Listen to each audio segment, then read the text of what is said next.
ध्यान योग साधना शिविर में अपने तन और मन को पवित्र किया है।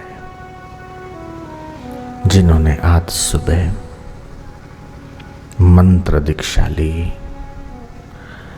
एवं विद्यार्थी बच्चों ने सरस्वती मंत्र की दीक्षा ली, उनको भी मैं बधाई देना चाहता हूँ कि आज ही आपका आध्यात्मिक जन्म दिवस है। शरीर का जन्मदिन सब लोग मनाते हैं। ये शरीर जन्मा है तो एक दिन मर जाएगा, लेकिन जब दीक्षा मिलती है तब हमारा आध्यात्मिक जन्म होता है। सूक्ष्म शरीर में गुरु का मंत्र बीज रूप में डाला जाता है। ज्यों ज्यों हम अभ्यास करते हैं, जप करते हैं, ज मतलब जन्म और प मतलब पाप, कि जो जन्म और पाप से हमें मुक्त कर दे उसका नाम जप है। दीक्षा मतलब दी अर्थात देने की शक्ति,क्षा मतलब बचाने की शक्ति गुरु द्वारा दिया जाए और शिष्यों द्वारा उस कृपा को, आध्यात्मिक शक्ति को ग्रहण करके पचाया जाए। इस प्रक्रिया को दीक्षा कहते हैं।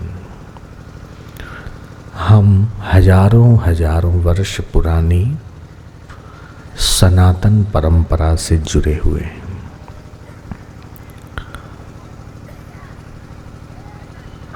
ये गुरु परंपरा बहुत प्राचीन है। एक गुरु द्वारा एक शिष्य को आध्यात्मिक शक्तियां देने का सिलसिला बहुत पुराना है और हम इसी परंपरा के माध्यम से हजारों वर्ष पूर्व जुड़ी हुई ऋषि परंपरा के साथ जुड़े हुए हैं। पीढ़ी दर पीढ़ी यह विद्या गुरुओं द्वारा शिष्यों तक पहुंचाई जाती रही है। विदेशियों द्वारा बहुत कोशिशें की गई इस विद्याओं को खत्म करने की, इस परंपरा को तहस नहस करने की, धूमिल करने की बहुत कोशिशें हुई, लेकिन वो सारी कोशिशें व्यर्थ चली गई।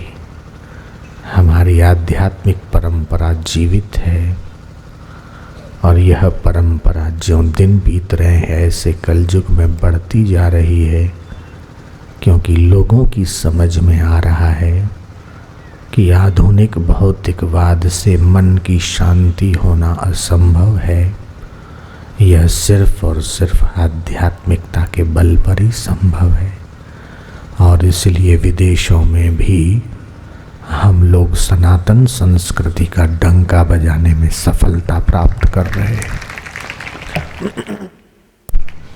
ये ऋषि परंपरा के गौरव को हमें आज के युवाओं को समझाना होगा।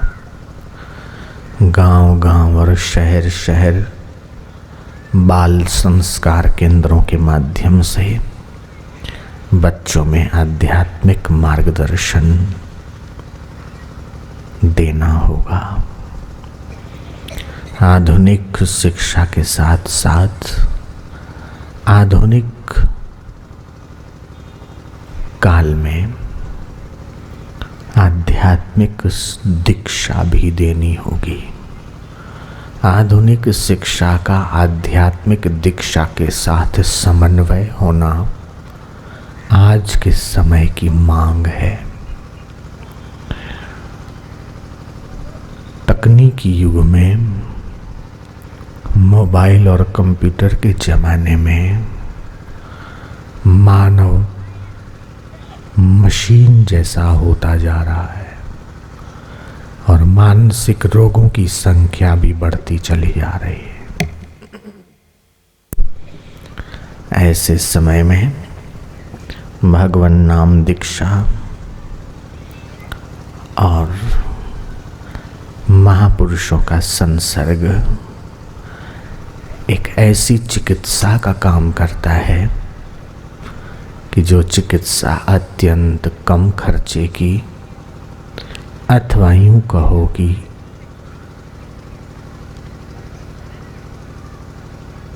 अनिद्रा, तनाव, स्ट्रेस और डिप्रेशन आदि रोगों के लिए तो बिना मूल्य की चिकित्सा है। इसलिए आज के समय में जो आश्रम है वो समाज के लिए वरदान का काम कर रहे हैं। आधुनिकता की होड़ में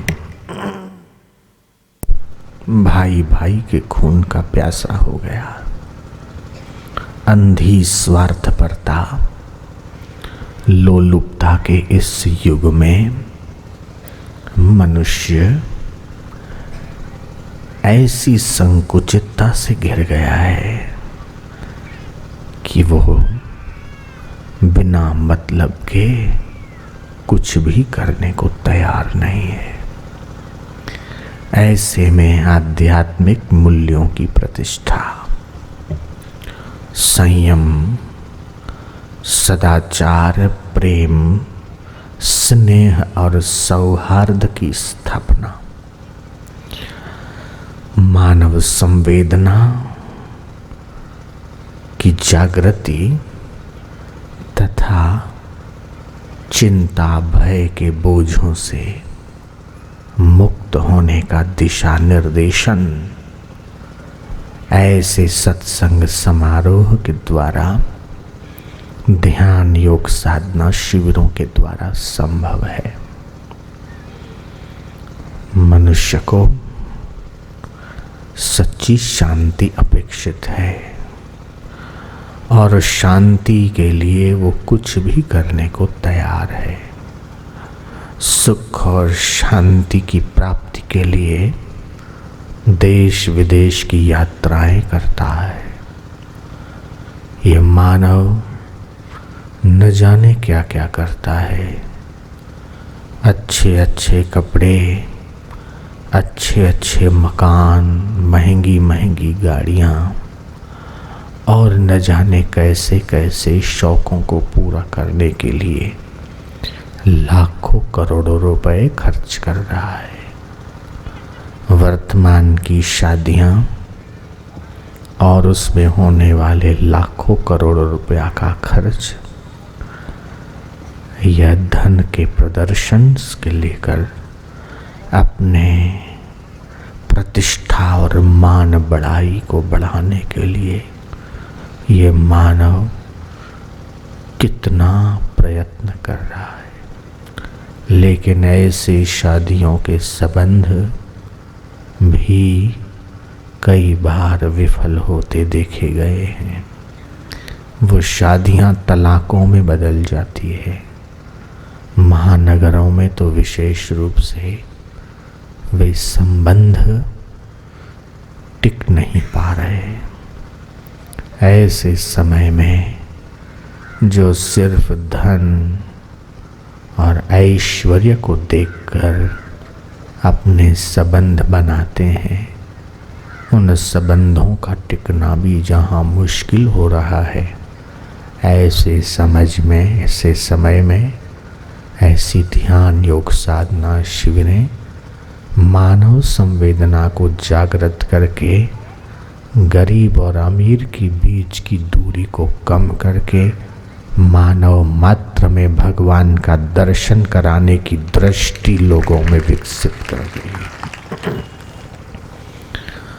नमो भगवते वासुदेवाय। वासुदेव सर्वमिति समात्मा सुदुर्लभ, कि सब में मेरा वासुदेव है, सब में ईश्वर है, परमात्मा है।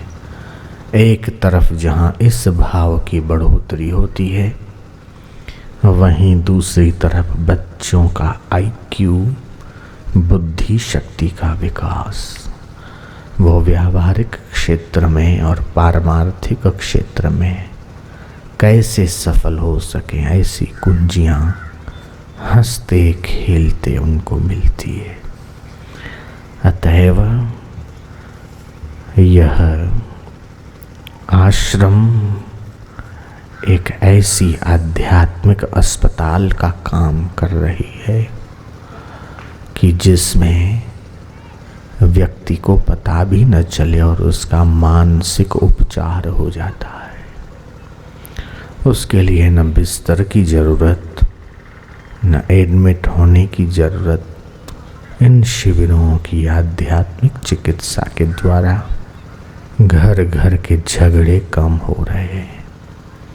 कोर्ट कचहरी के केसों में समय जाने के बदले वह समय लोक कल्याण की प्रवृत्ति में जाता है। विदेशों में केसों में और स्वास्थ्य में लोगों का अधिक से अधिक समय जा रहा है। एक दूसरे से लड़ाई, एक दूसरे के ऊपर दोषारोपण, एक दूसरे की टांग नीचे खींचने में जहाँ विदेशी लोग लगे हुए हैं, वहाँ हमारे आध्यात्मिक वातावरण तैयार करने में लगे हुए संत महापुरुष लोगों की रुचि को लोक कल्याण की दिशा में मोड़ रहे हैं। गरीब के भीतर भी वही है, अमीर के भीतर भी वही है। जो है वो मिल बांट कर खाने के लिए, जो है वह सिर्फ हम अकेले नहीं लेकिन हमारे साथ सभी लोग मिलकर उसको खाएं। यह बुद्धि और यह सिद्धांत जो एक कमाए 100 खाएं, ये हमारा प्राचीन भारत का सिद्धांत वर्तमान काल में भी फले फूले ऐसी कोशिश होनी चाहिए। यह ज्ञान यज्ञ है और ज्ञान यज्ञ का बड़ा भारी महात्म्य है। यस्य ज्ञानमयम तपः, भगवान कृष्ण कहते हैं कि जिसका ज्ञानमय तप है। तो ये ज्ञान यज्ञ में जो लोग शामिल होते हैं, प्रत्यक्ष व परोक्ष रूप से ऐसे देवी कार्य करने की जो सेवा प्राप्त करते हैं, देर सबेर भगवान और संतों के अनुभव में भी अवश्य शामिल हो जाते हैं, जो सेवा में देवी कार्य में लग जाते हैं। 2 दिनों से इस वागड़ के क्षेत्र में चलित कीर्तन यात्रा निकाली, अपने अपने वाहनों पर, कोई मोटरसाइकिल पर, कोई गाड़ियों पर सवार हुए। हम भी उसमें शामिल हुए और एक एक दिन में 5-7 गांव घूमे। घर घर जाकर लोगों को दर्शन देना, गांव गांव जाकर दर्शन देना और लोगों को आध्यात्मिकता से जोड़ना, ये अभियान घर घर भगवान का नाम पहुंचाना। जो लोग यहाँ आ पाते हैं वो ठीक है, लेकिन जो गांव में है नहीं आ पाते, नहीं चल सकते, किसी कार्यों की वजह से नहीं निकल पाते, तो उनके गांव तक जाकर उनको भगवान नाम सुनाने की सेवा भी इस कलयुग में बहुत बड़ी सेवा है। कई गांवों में अभियान हुआ, बड़ा सफल अभियान हुआ। नए वर्ष के कैलेंडर घर घर सबको मिले। आज भी लोग गए थे। पहले दिन पूर्व दिशा, दूसरे दिन दक्षिण दिशा, तीसरे दिन अमुक दिशा, 3-4 दिन में चारों दिशाओं के गांवों में भगवान नाम संकीर्तन यात्रा निकाली और बड़ी सफल हुई और लोगों का बड़ा अच्छा भाव रहा।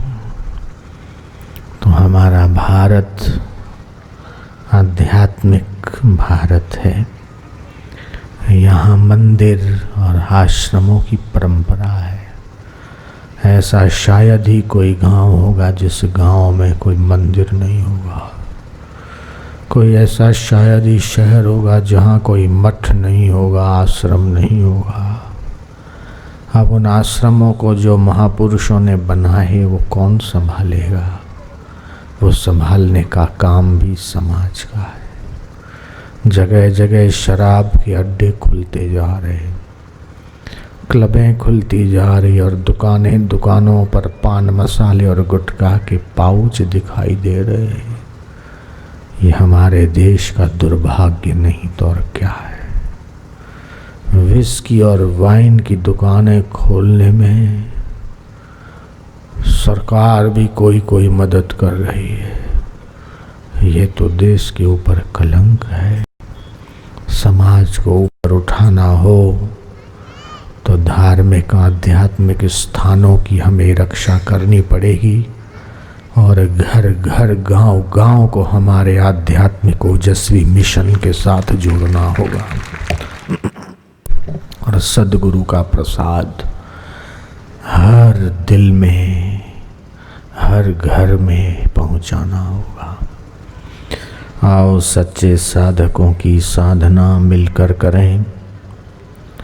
आओ सच्चे साधकों की साधना मिलकर करें। दूर हों दुख दर्द से प्रार्थना मिलकर करें। दर्द दिल में ही छुपाकर मुस्कुराना सीख लें।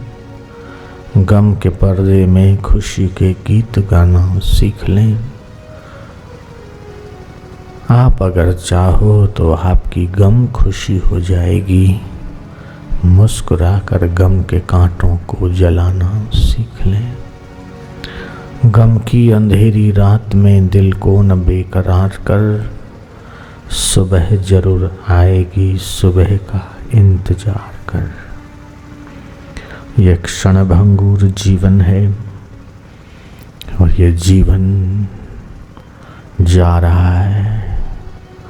अच्छा करोगे तब भी जा रहा है, बुरा करोगे तब भी जा रहा है। सच बोलोगे तब भी ये जा रहा है, झूठ बोलोगे तब भी जा रहा है। ईमानदारी से चलो तो भी जा रहा है, बेईमानी से चलो तो भी जा रहा है। जब ये जा ही रहा है और किसी के रुकाए रुक नहीं सकता, ये श्वासों की पूंजी निष्दिन खर्च हो ही रही है, तो क्यों न इसका सदुपयोग करें। और इसके सदुपयोग का साधन भगवान ने बताया, अहरनिश नाम जप। 24 घंटे में 21,600 बार आप सांस लेते हो, छोड़ते हो। 21,600 बार नाम जप होना चाहिए। इतना ना हो तो इससे आधा हो। जब जब समय मिले माला लेकर उस भगवान का जप करो, मंत्र का जप करो। मननात् जायते इति मंत्र है, जिसका अंतर में मनन हो उसे मंत्र कहते हैं। जिससे मन तर जाए उसे मंत्र कहते हैं। मंत्र जप में जितना जितना विश्वास होगा, श्रद्धा होगी, उतना ही फल मिलेगा।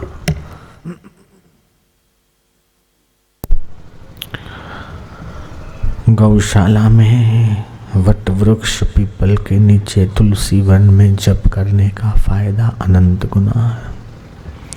घर में भी छोटा मोटा स्थान बना लें जप ध्यान करने का और वहाँ बैठकर आधा घंटा घंटा नाम जप करें, स्मरण करें, स्वाध्याय करें।